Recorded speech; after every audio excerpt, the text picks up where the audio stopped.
Uniting Europe's forest data for a climate-ready future. Europe's forests, covering 227 million hectares, 560.9 million acres, are a critical piece of the continent's climate and biodiversity puzzle. But as climate change drives up the pressure, through storms, droughts, pollution, and land use shifts, current monitoring systems aren't keeping pace. A new study in Plants, People, Planet argues that while Europe has decades of data from established monitoring networks, the lack of coordination across them limits their effectiveness.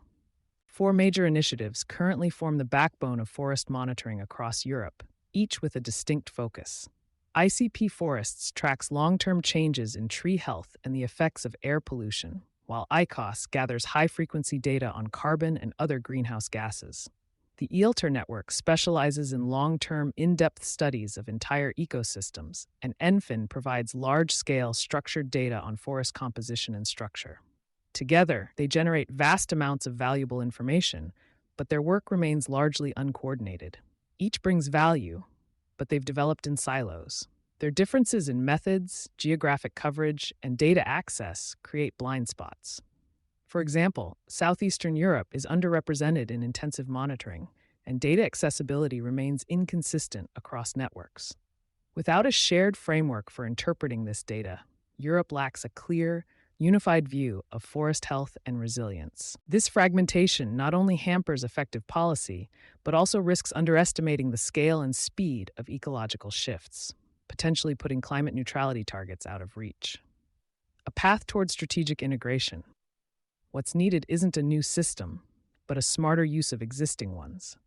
Researchers propose an alliance model that brings together Europe's forest monitoring networks under a common research infrastructure, potentially with support from EU-level governance. The idea is to coordinate standards, not centralize operations, aligning protocols while preserving each network's core mission. Technology is already opening new doors. Remote sensing platforms like Copernicus and NASA deliver frequent, high-resolution data on forest cover and productivity.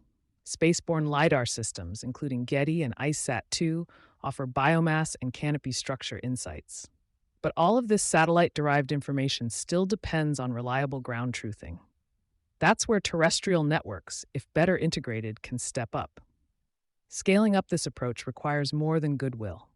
The EU's proposal for a monitoring framework for resilient European forests provides some political momentum, but implementation will demand sustained funding, new cross-border agreements, and consensus on key indicators.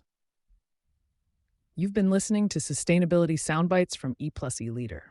For more information on sponsorship opportunities, reach out to our team today.